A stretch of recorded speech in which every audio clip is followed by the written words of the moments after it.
Kumusta po kayo mga ginigiliw kong tagapakinig? Muli po ay narito tayo para sa isa na namang kwento ng kababalagan. At tulad po ng dati ay hangad ko pong lagi na sana'y abutan po kayo ng pagtatanghal na ito na nasa mabuti pong kalagayan, ligtas sa anumang uri ng kapamakan at karamdaman.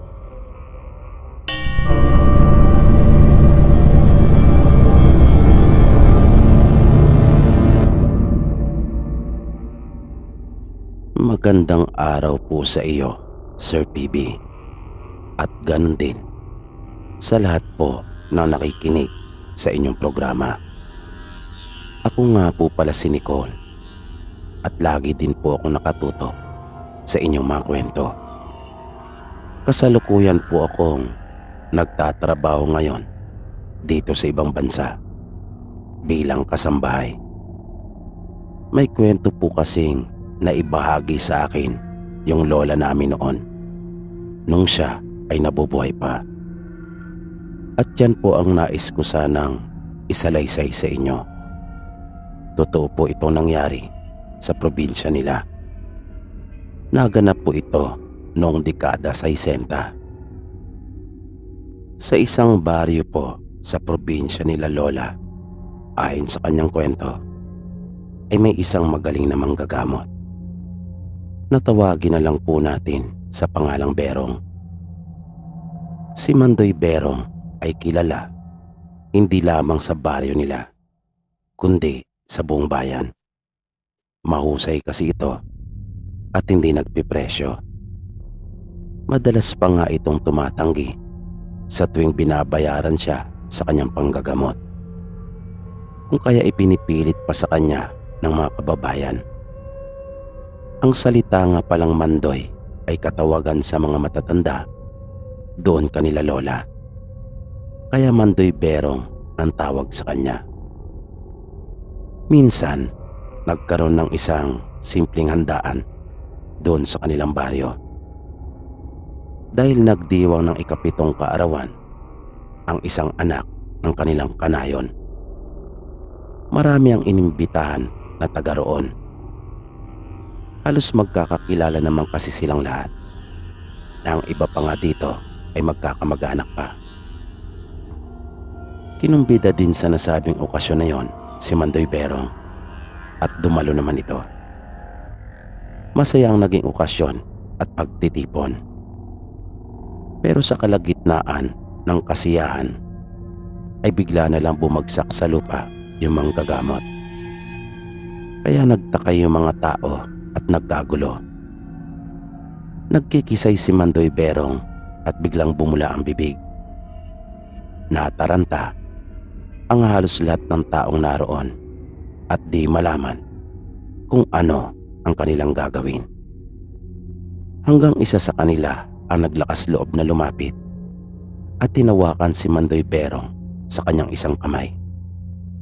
At pilit niya itong kinakausap.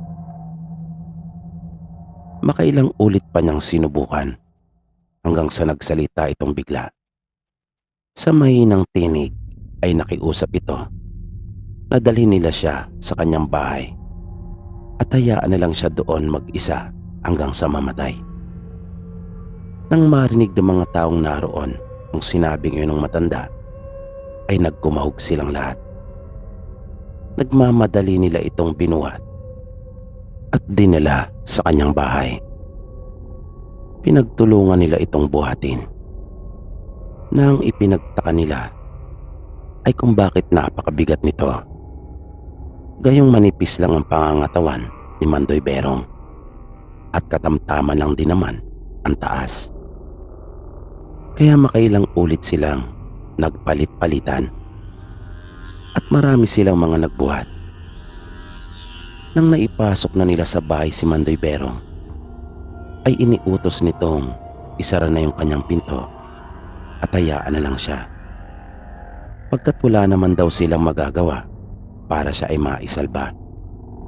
Sinabi nito sa kanila na balikan na lang siya makaraan ang ikatlong araw upang ilibing dun sa likod ng bahay niya. Ibalot lang daw yung katawan niya sa banig. Kaya kahit gusto nilang tulungan yung matanda na kanayo nila, ay kanila na lamang sinunod ang ipinag-utos nito. Isinara nila ang pinto at umuwi na sila sa kanilang bahay. Kinabukasan ay gustong-gusto na nilang puntahan si Mandoy Berong dahil sa labis nilang pag-aalala. Pero ipinaalaala sa kanila ng mga matatanda yung bilin nito.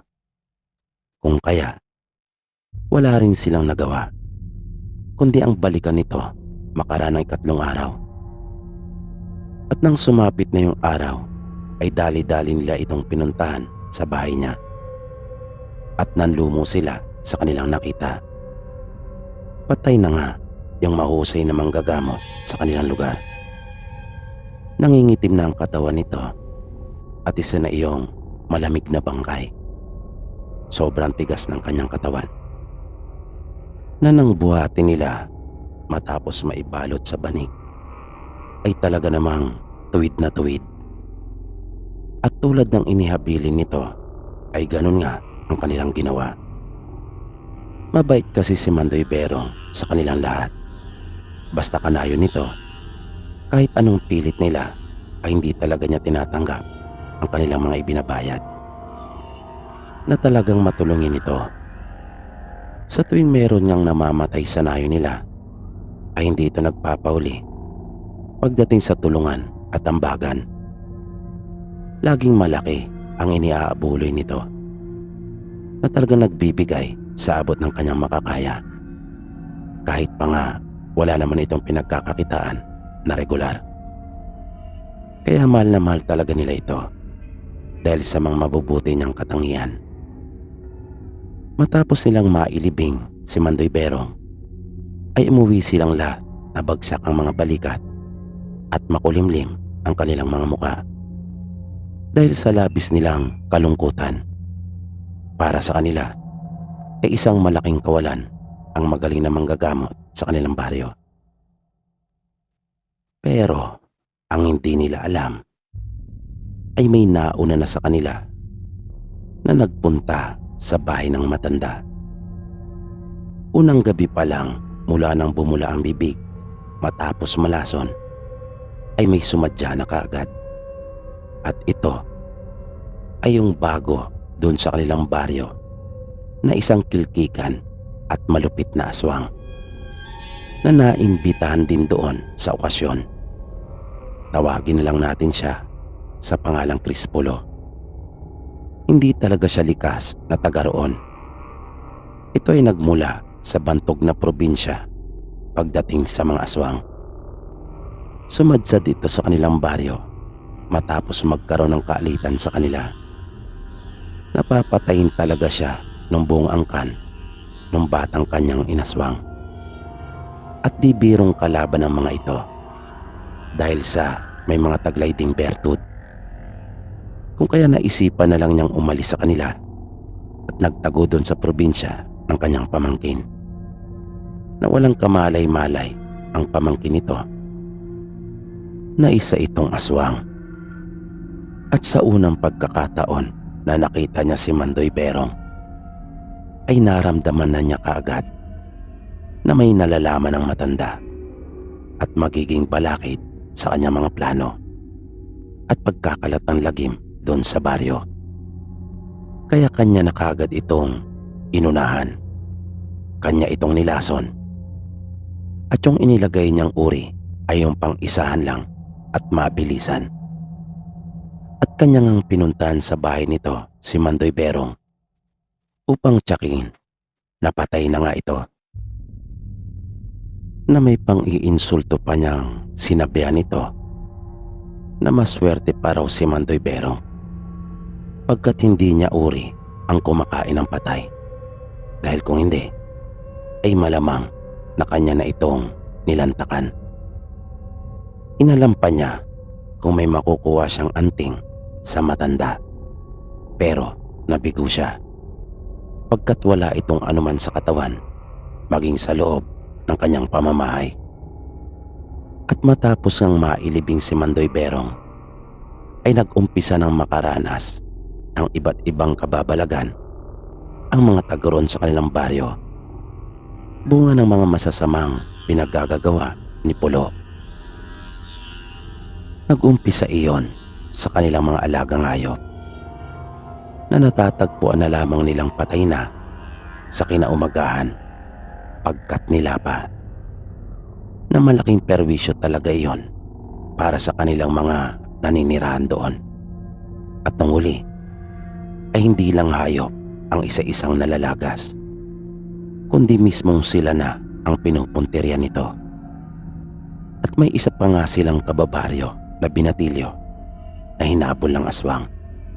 At hindi si Crispulo ang aswang na umabol dito, kundi isa sa kanyang apo na anak ng kanyang pamangkin. Pagkat hinawaan na rin niya ang buong mag-anak nito. At nagmistulang sementeryo ang kanilang baryo, pagkat para na iyong isang patay na lugar na nababalot ng kadiliman. Nabagaman buhay pa ang mga naninirahan dito, ay mistulang patay na rin, pagkat nabubuhay sila sa takot at karahasan dulot ng dumaraming aswang doon sa kanilang bayan. Hanggang sa nagpasya ng bumalik si Mandoy Berong, pagkat hindi niya kayang magsawalang kibo na lang at pabayaan na mamatay ang kanyang mga mahal na kababaryo. Sa buong panahon na inakala nilang patay na ito, ay naglagi siya doon sa bahay nila Lola. Bata pa noong mga panahong iyon si Lola. Sinadya niyang gawin iyon para maging kumpiyansa at paniwalain si Pulo na patay na nga siya, para maging kampante at hindi laging nakadepensa, nang upang sa ganon ay masurpresa niya ito. Kaya nagpaalam sa kanila si Mandoy Berong, na nagtanong pa ang nooy bata pang si Lola kung saan siya pupunta. Sa maikling pangungusap ay sinabi naman ito sa kanya na may mahalaga lang siyang gagawin. At nang magtanong muli si Lola kung ano yung gagawin niya, ay sinabi nitong mabuti. Gagawa siya ng mabuti. At umalis na si Mandoy Berong. Pero palihim siyang pumasok sa kanilang baryo at hinintay talaga niyang dumilim. Kailangan walang sino man ang nakakaalam na siya ay nagbalik na. At naramdaman kagad niya yung kasamaang bumabalot sa kanilang baryo. Naningkit ang mga mata ni Mandoy. Napatiimbagang siya at napahugot ng isang malalim na paghinga. Nang makahanap ng isang angkop na lugar, ay huminto siyang sandali at ipinikit ang kanyang mga mata. Biglang namutawi sa kanyang mga labi ang mga katagang binibigkas lamang ng mga katulad niya. Mga katagang nagtataglay ng kapangyarihang kaloob ng kabutihan at pupuksa sa kasamaan. Maya-maya pa ay nakita na niyang malinaw kung saan naroon ang mga aswang.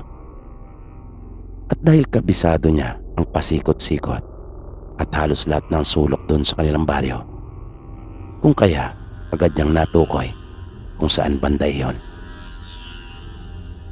Inilabas na niya mula sa kanyang lalagyan ang langis at ang kanyang itinatago-tago at iniingatang ginunting. Napakatalas noon at tamang-tama lamang ang haba. Matapos mailabas ang kanyang mga gagamiting sandata, ay agad na siyang nagtungo doon sa lugar, pagkat may binabalak na aswangin ang mga ito. At wala na siyang sinayang na sandali. Hindi rin siya mahilig sa mga mahabang litanya, kung kaya nagulat na lang ang isa sa mga apo ni Crispulo nang maramdamang gumuhit yung matalas na ginunting ni Mandoy Berong. Napasandal na lang ito doon sa isang puno na hindi man lang nakabigkas ng kahit isang salita.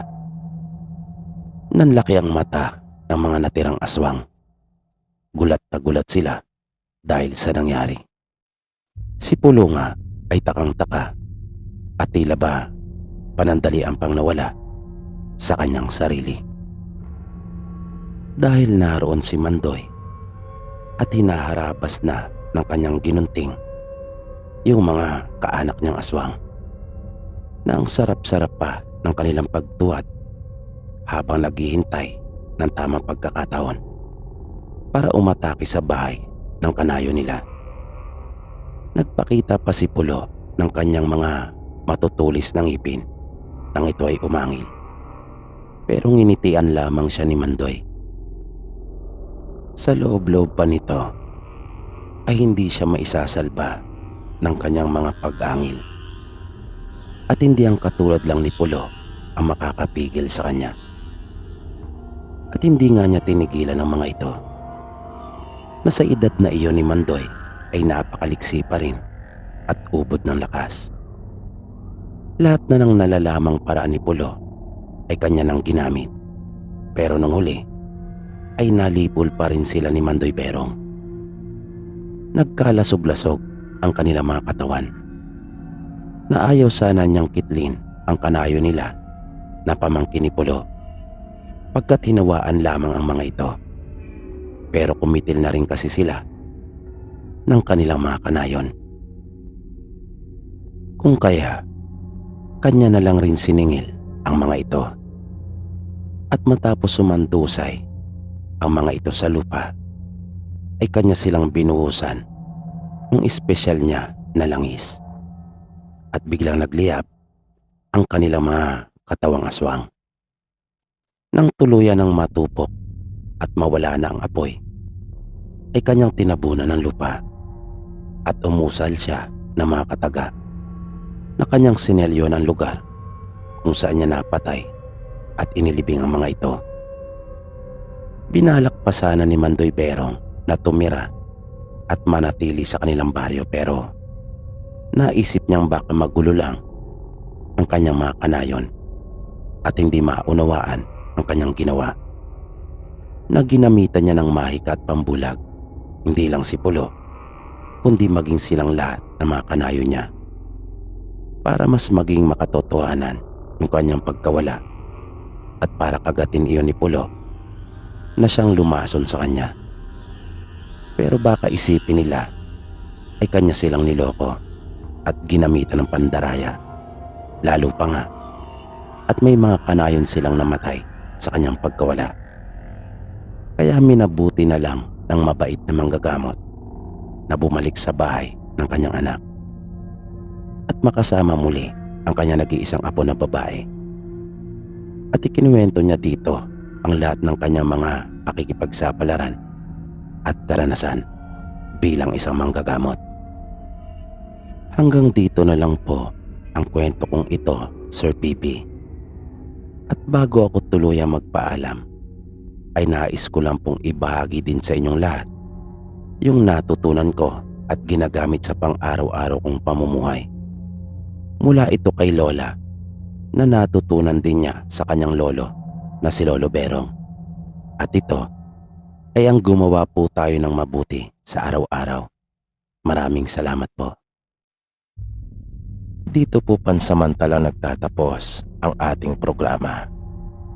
At sana po'y inyong nagustuhan ang kwentong ating itinampok sa pagkakataong ito.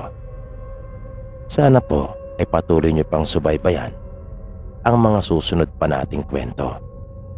Maraming salamat po at hanggang sa muli.